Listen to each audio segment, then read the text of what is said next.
मानव भूगोल के इस नवीन वीडियो में आपका स्वागत है। अब हम देखेंगे जनसंख्या का घनत्व और वितरण। मानव भूगोल में जनसंख्या सबसे महत्वपूर्ण टॉपिक होता है और जनसंख्या का वितरण और घनत्व को सामान्यतः नॉन जोग्राफर्स एक ही मानते हैं, एक ही अर्थ समझते हैं, जबकि ये दोनों अलग अलग संकल्पना हैं, अलग अलग कंसेप्ट हैं। जनसंख्या, सर्वप्रथम हमको इसकी परिभाषा, जनसंख्या होती क्या है। जन मतलब लोग, रहने वाले लोग, संख्या मतलब उनकी संख्या। किसी निश्चित क्षेत्र में वहाँ रहने वाले लोगों की संख्या को जनसंख्या कहते हैं। जनसंख्या के वितरण में स्थानिक वितरण पर अधिक बल दिया जाता है, अर्थात हमारी जो पृथ्वी है, पृथ्वी पर जनसंख्या की जो लोकेशन स्थिति है, लोकेशन पर जो कंसेप्ट है उस पर अधिक बल दिया जाता है, जिससे क्षेत्रीय प्रतिरूप, एरियल पैटर्न को समझा जा सकता है, स्पष्ट किया जा सकता है। जनसंख्या के क्षेत्रीय प्रतिरूप को रेखीय प्रतिरूप, विकिरण केंद्रक, जनसमूह आदि के रूप में समझ सकते हैं, जबकि दूसरी ओर जनसंख्या के घनत्व को, जो जनसंख्या घनत्व होता क्या है, इसकी परिभाषा भी हम देखेंगे। जनसंख्या घनत्व में जनसंख्या का आकार व क्षेत्र के आनुपातिक संबंधों पर बल दिया जाता है। जब जनसंख्या का अध्ययन करके जनसंख्या के वितरण के प्रारूप पर बल देते हैं, लेकिन घनत्व के अध्ययन में मनुष्य और क्षेत्र के अनुपात में जो संबंध है उस पर जोर दिया जाता है। किसी क्षेत्र एवं जनसंख्या के मध्य किस प्रकृति का अनुपात है, इसमें भूमि एवं जनसंख्या का अनुपात, कृषि एवं कृषि योग्य भूमि का अनुपात, जनसंख्या का अनुपात, कृषि योग्य भूमि व कृषि में संलग्न जनसंख्या का अनुपात आदि है। घनत्व के अलग अलग प्रकार होते हैं, कायिक घनत्व होता है, गणितीय घनत्व होता है, इस प्रकार से हम इनको देखेंगे। इस प्रकार जनसंख्या घनत्व जनसंख्या के वितरण से परस्पर संबंधित है, लेकिन संकल्पना अलग है। इस प्रकार से जनसंख्या का वितरण और उनका घनत्व दोनों अलग अलग संकल्पनाएं हैं, इसलिए हम इनको दोनों को अलग अलग आधार मान के चलेंगे। इसके बाद में हम देखेंगे जनसंख्या का वितरण व घनत्व को प्रभावित करने वाले कारक कौन कौन से हैं। सबसे महत्वपूर्ण टॉपिक है ये जनसंख्या भूगोल। मानव भूगोल में जनसंख्या भूगोल का पार्ट होता है। जनसंख्या भूगोल का ये टॉपिक माना जाता है पूरी धरातल पर जनसंख्या का वितरण समान नहीं पाया जाता है। विश्व की 80% जनसंख्या है जो केवल 20% भूभाग पर केंद्रित है, और शेष 20% जनसंख्या विषम परिस्थितियों के वाले जो 80% धरातल है उस पर पाए जाते हैं। संपूर्ण विश्व का जो जनसंख्या घनत्व है वो अलग अलग क्षेत्रों में अलग अलग है। जिसका सर्वाधिक संकेंद्रण है वो एशिया महाद्वीप में, घनत्व यहाँ का सबसे ज़्यादा पाया जाता है। यूरोप में कम है, अमेरिका में भी कम है, ऑस्ट्रेलिया में सबसे कम है। विश्व में पाए जाने वाली यह विभिन्नता विभिन्न भौगोलिक कारणों के कारण है। भौतिक, आर्थिक, सामाजिक, सांस्कृतिक, राजनीतिक कारण, अलग अलग कारण हो सकते हैं। कारणों में आपको अलग से, यहाँ मैंने वीडियो में एक स्लाइड में आपको अलग से दिखा रखा है। जनसंख्या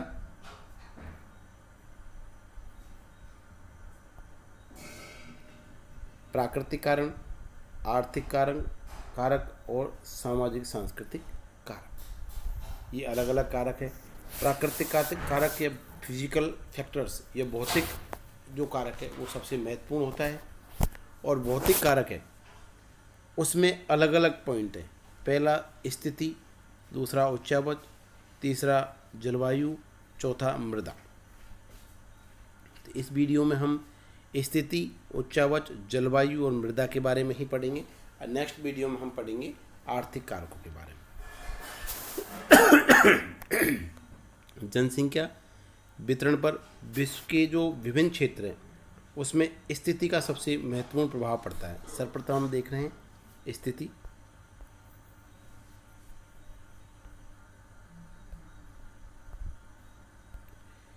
स्थिति अर्थात लोकेशन के आधार पर किसी भी जनसंख्या का जो वितरण है उसका हम प्रारूप बता सकते हैं। विश्व की अधिकांश जनसंख्या है वो शीतोष्ण, विश्व की अधिकांश जनसंख्या शीतोष्ण कटिबंधीय प्रदेशों में निवास करती है। भूमध्य रेखा और शीत कटिबंधीय क्षेत्रों के वितरण पर विपरीत प्रभाव डालते हैं। इन भागों में स्थित नॉर्वे, स्वीडन, कनाडा का जो उत्तरी भाग है, रूस का साइबेरिया क्षेत्र है, उत्तरी भागों में कांगो बेसिन, अमेजन बेसिन आदि क्षेत्रों में जनसंख्या का वितरण न्यूनतम पाया जाएगा। अगर शीतोष्ण, जहाँ शीत और उष्ण दोनों की स्थिति पाई जाएगी, वहाँ जनसंख्या का वितरण अधिक पाया जाएगा, और विषम परिस्थिति होगी वहाँ जनसंख्या का वितरण कम पाया जाएगा। जो देश समुद्र तटीय क्षेत्र के नज़दीक स्थित है वहाँ जनसंख्या का वितरण अधिक होगा। मान लीजिए किसी समुद्र तट पर स्थित है कोई क्षेत्र है, कोई देश है जो समुद्र तट पर स्थित है, तो वहाँ जनसंख्या का वितरण उच्चतम पाया जाता है। समुद्र तटीय भाग में अनुकूल जलवायु होती है, परिवहन की सुविधा होती है, खाद्यान्न के लिए मछली का उत्पादन आदि आसानी से मिल जाता है, आदि अनुकूलन दिशाएं पाई जाती। इस कारण से समुद्र तटीय भागों में स्थित क्षेत्रों में, जैसे भारत के पश्चिमी और पूर्वी तट पर, जनसंख्या का जो वितरण है, जनसंख्या का घनत्व वो अधिक पाया जाता है। अमेरिका का दक्षिण पूर्वी तटीय क्षेत्र वहाँ भी अधिक पाया जाता है। एशिया महाद्वीप के प्रशांत में जो तटीय क्षेत्र है, प्रशांत महासागर के जो तटीय भाग है, उसमें भी सघन जनसंख्या पाई जाती है। जबकि महाद्वीपों के आंतरिक भाग में जो जनसंख्या है वो न्यूनतम पाई जाती है, क्योंकि वहाँ विषम जलवायु पाई जाती है। तटीय क्षेत्रों में, तटीय जो क्षेत्र है वहाँ सम जलवायु पाई जाएगी, सम, और अगर विषम आंतरिक क्षेत्र है वहाँ विषम जलवायु पाई जाएगी। इस प्रकार से स्थिति जनसंख्या के वितरण को प्रभावित करती है। उच्चावच सेकंड नंबर का आता है उच्चावच। तो सबसे पहले हम ये देखेंगे कि उच्चावच होता क्या है। उच्चावच अर्थात धरातल पर दिखाई देने वाले भूदृश्यों का ऊंचाई और गहराई का जो औसत होता है उसको उच्चावच बोलते हैं। भूसतह पर, धरातल पर लगभग 41% भाग पर मैदानी है। पर्वत और पठार मैदान। उच्चावच की एक परिभाषा और दे सकते हैं, पर्वत, पठार और मैदान, इन तीनों का जो एवरेज होगा वो उच्चावच कहलाएगा। पर्वत, पठार और मैदान का जो एवरेज होता है उसको हम उच्चावच कह सकते हैं।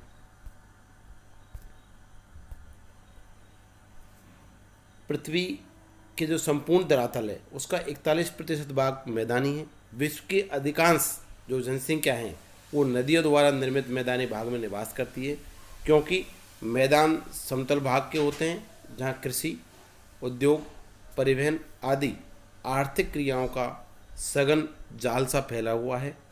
मनुष्य के जीविकोपार्जन हेतु मैदान में अनुकूल दिशाएं पाई जाती है। चीन की जैसे हंको नदी है, भारत में गंगा ब्रह्मपुत्र नदी है, अफ्रीका में नील नदी है, इन सभी की निर्मित जो मैदान है वहाँ जनसंख्या का जो घनत्व है, जो जनसंख्या की मात्रा है वो अधिक पाई जाती है। समुद्र के तटीय भागों में निर्मित मैदानी भागों में जनसंख्या का वितरण सघन पाया जाता है, जबकि इसके विपरीत पर्वतीय पठारी भागों में, मैंने उच्चावच में 3 पॉइंट बताए थे, कौन कौन से, पर्वत, पठार और मैदान। जो भी शब्द हम यूज़ करते हैं ज्योग्राफी में उन सभी शब्दों की परिभाषा आपको आनी चाहिए। पर्वत, पठार और मैदान। तो मैदान में जनसंख्या सघन रूप से पाई जाती है, पर्वत और पठार में जनसंख्या का वितरण सघन नहीं पाया जाता, क्योंकि वहाँ विषम परिस्थितियाँ होती है, विषम स्थलाकृतियाँ होती है, कृषि और उद्योग, परिवहन आदि की सुविधाओं का अभाव होता है, जीवन जीने के लिए प्रतिकूल जलवायु होती है। इस कारण से वहाँ विरल जनसंख्या पाई जाती है। जैसे हिमालय, रॉकीज, एंडीज आदि पर्वतों पर जनसंख्या न्यून पाई जाती है। अतः हम कह सकते हैं कि जनसंख्या का अधिकतम जो भाग है वो मैदानों में निवास करता है, जबकि पर्वतीय और पठारी भागों में न्यूनतम जनसंख्या निवास करती है। इसके बाद में जलवायु, हम देखेंगे जलवायु का। नेक्स्ट है जलवायु। जलवायु जनसंख्या के वितरण को प्रभावित करने वाले एक महत्वपूर्ण फैक्टर के रूप में है। उत्तम और अनुकूल जलवायु होती है जहाँ न तो अधिक तापमान होता है और न ही कम तापमान होता है। ऐसे क्षेत्रों में जनसंख्या का निवास अधिक होता है। जैसे शीतोष्ण जलवायु वाले क्षेत्रों में अधिकतम जनसंख्या निवास करेगी और वहाँ की जो मनुष्य हैं, मानव है, उनकी कार्य कुशलता भी अधिक पाई जाएगी।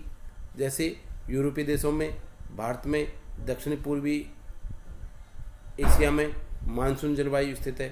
संयुक्त राज्य अमेरिका, कनाडा का दक्षिणी भाग, अर्जेंटीना, दक्षिणी अफ्रीका, ऑस्ट्रेलिया, इन क्षेत्रों में अनुकूल जनसंख्या के कारण जनसंख्या अधिक पाई जाएगी। महासागरों के नज़दीक होने के बाद कारण जनसंख्या अधिक पाई जाएगी क्योंकि वहाँ सम जलवायु पाई जाती है। इसके विपरीत भूमध्य क्षेत्रीय जो भूमध्य रेखीय क्षेत्र है वहाँ उच्च तापमान और तीव्र ज़्यादा वर्षा के कारण न्यूनतम जनसंख्या पाई जाती है। जैसे अमेजन के बेसिन, कांगो बेसिन आदि जो क्षेत्र हैं वो प्रतिकूल जलवायु का पार्ट माना जाता है और वहाँ तापमान, वर्षा दोनों ही अधिक होते हैं, इसलिए वो जनसंख्या की मात्रा कम देखते हैं। अतः जनसंख्या का जो अनुपात है वो जलवायु के अनुकूलन पर भी इफेक्ट करता है। अच्छी जलवायु होगी तो वहाँ लोगों की संख्या ज़्यादा होगी। बाद में इसके नेक्स्ट देखते हैं मिट्टी, सॉइल। मनुष्य के जीवन यापन के लिए, जीवित रहने के लिए जो मुख्य आधार है वह भोजन है और कृषि है। शाकाहारी लोग तो 100% खाद्यान्न फसलों पर उत्पादन पर निर्भर रहते हैं। उपजाऊ मृदा वाले समतल जो भाग है उसमें अति सघन जनसंख्या पाई जाएगी और जहाँ उपजाऊ भूमि नहीं है वहाँ जनसंख्या कम पाई जाएगी। मनुष्य के भोजन के अलावा मिट्टी से पशुओं के लिए चारा उत्पादन होता है। अतः जनसंख्या प्रत्यक्ष और अप्रत्यक्ष रूप से मृदा संसाधन पर निर्भर है। अब इस वीडियो हम इतना ही देखेंगे। नेक्स्ट वीडियो में देखेंगे आर्थिक कारक। Thank you.